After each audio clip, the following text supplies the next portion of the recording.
Glad you all made it. So the people at Hotwire Foam Factory sent us a door prize, and they asked me in exchange to show off some of their tools. Okay. I am going to say a disclaimer, I am not an expert at all in Hotwire anything. I've just been playing with these for the last 2 weeks or so, and so I've learned a few things. I've got 5 tools up here that I'm going to demonstrate, and then the rest of the time is going to be some time spent to cut up your own foam. We've got tools here. We've also got several freehand saws in the back behind here that we can use. The trick is that the yellow tools all use the same power supply, and only one of them can be plugged in at once, just at a time. So we'll just have to make turns with these. Okay. So to start with, I'm going to start with the big boy first. Robert? Yes. You know what size power supply runs those tools? This one. Yeah. Does it say anything on it? It doesn't say anything on it, and they've got some different connectors on it. It's not a standard there. So, okay. So the first one they sent me is their industrial straight cutter. Okay. This one is very similar to the Harbor Freight one that somebody had over there. Yeah, right. It's just similar. This one runs about $230. Okay, just so you know, but it works really well. So it's only on when you're pulling the trigger. Give it a second to heat up, and then it will cut through this like nothing. Yeah, no kidding. Give that a second. So this is 2-inch foam. This is going to be used for your straight cuts and that kind of stuff. You're not going to do anything really artistic-y with this. Okay. But it gives you a nice, clean edge. Great for slicing ice cream cakes. Yes, that's right. Ice cream cake slicer, it doubles as there. Okay, so this is, like I said, one of their professional industrial use ones. This is probably a little bit heavier duty than anything that we'll have to use, unless you're going to be cutting a lot of foam, and then you may want to look at this one. Okay, the other tools are more for their crafter style. The 4 tools that they sent me is an engraver, which is your pencil. Okay, the hot knife, which is just cutting whatever. The thing I really like about this is you can plunge and cut with it, so you don't have to like start from an edge and cut around it like you do with a bandsaw or something like that. They've got their 3D sculptor, which is basically just a straight wire that you can use to cut mountains and stuff with. That's what this is used for.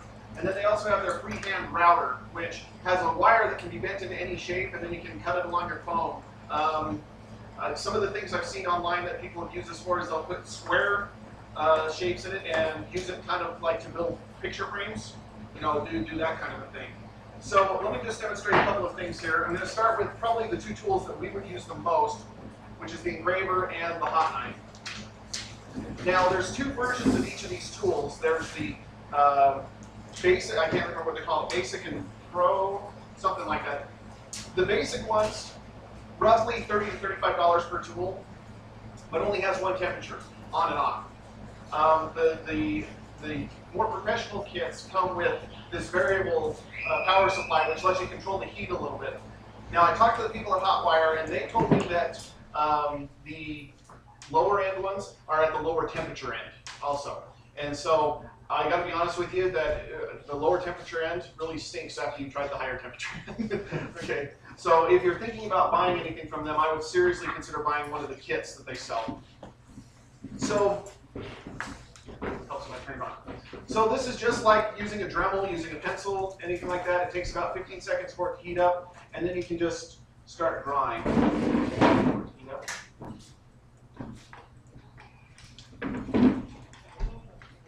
Yeah, waiting.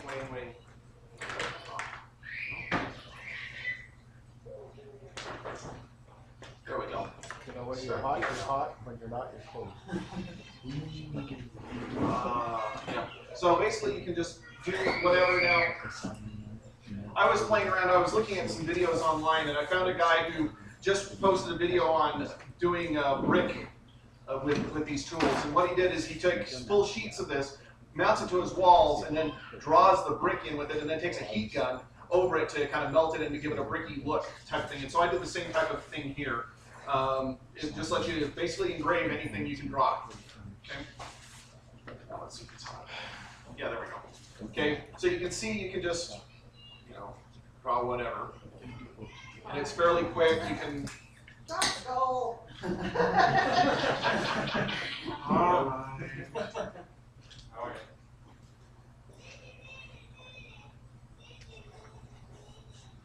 Is that Kill Girl is here? There you go. There's a skull. All right. Okay. So again, this is going to be used for etching, writing, that kind of thing. Okay. The other tool that most of us would probably be using is this one, the hot knife. Now this comes in a bunch of different sizes. This one happens to be the 6-inch size, which is not the standard one, but the next one up. Okay. And while that's heating up, while I was playing around, I cut this out with the knife, and so as you can see, I plunged it just to show that you can do it. This took me about maybe 2 minutes to cut out once I had it traced out. So, and I think this might end up on a tombstone in my graveyard at some point. But How did Wolf? I can't understand why. yeah, I imagine. So with this, you can take our new little skull here. And they've got a couple of DVDs that come with the different sets that you can get. And in every one of them, they're very adamant that you let the knife do the cutting. Don't push it harder than it's melting, basically. And so with the 2-inch foam, it's a little bit slow. On this 1/2-inch white foam, it just goes right through it without any trouble. And I've also found that if you move the knife up and down a little bit, hotter spots of the knife come into play, because whatever's touching the foam is a little bit cooler. Robert, I actually have that too. I spin it a little bit, slightly twist it while I cut, because for some reason, it's like the part that's touching the foam seems to lose its feet, so if you kind of just do a little bit of spin, slow rotate, it keeps moving. Okay, and so there's our little skull all cut out. Okay.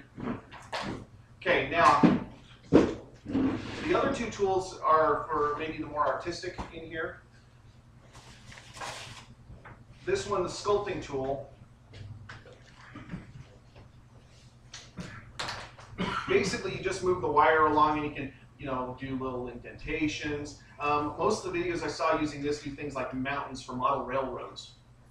I obviously had something on that wire. Okay, and so you can come in here and you can just go.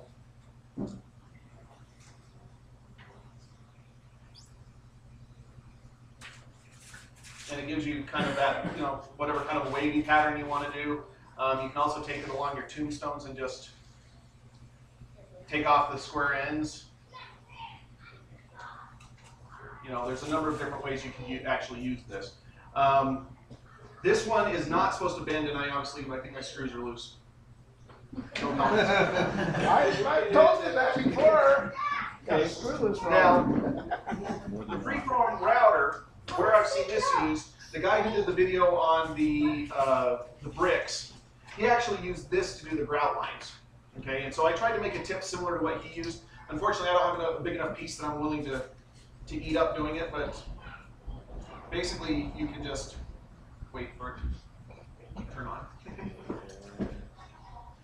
I've seen where people, if you bend it and get your shape, you go slow, people have done almost like crown molding. Right. With different, you just have to not go too fast and destroy your pattern or your bend that you made in it. Yeah, you can even, let's do this. So I've got this weird pattern in it. That kind of thing. So yeah, so there's a lot of things you can do with this. Again, their big tagline is, if you can think it, you can do it, type of thing. Now, Hotwire also has a number of other products that I found interesting. I'm probably going to order some just so I can see how it works.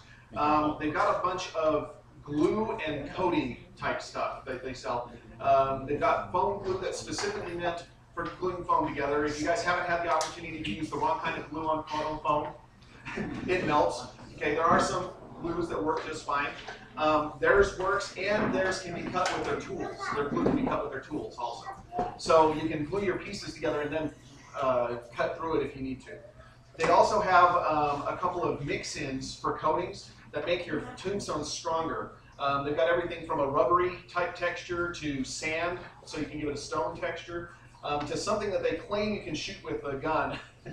I don't know if I believe that completely, but to strengthen it. I know that I've had tombstones that are close to where trick-or-treaters are. They get kicked and you get a little ding in on them and stuff, and so I'm thinking I might get some of their stuff and try it. They do have a sample kit of all of the different mix-ins you can get for a fairly cheap price, and you can try it. Now, they sent a stack of these catalogs which shows everything that they have. They're up here, feel free to grab one. They are also running a one-time promotion for our group through July 5th, if I remember right. If you go to the webpage, the coupon code you need, but it's 10% off any purchase. And a bonus too, the four-piece kit that I showed here, except for it has the 4-inch knife, not the 6-inch knife in it, is normally $200. They've got it on sale for $180, plus you can take another 10% off of that. So if you think you might be wanting to do this, you might want to buy it before the 1st of July and save a couple of bucks. So anyway, that's all I've got as far as demonstration is concerned.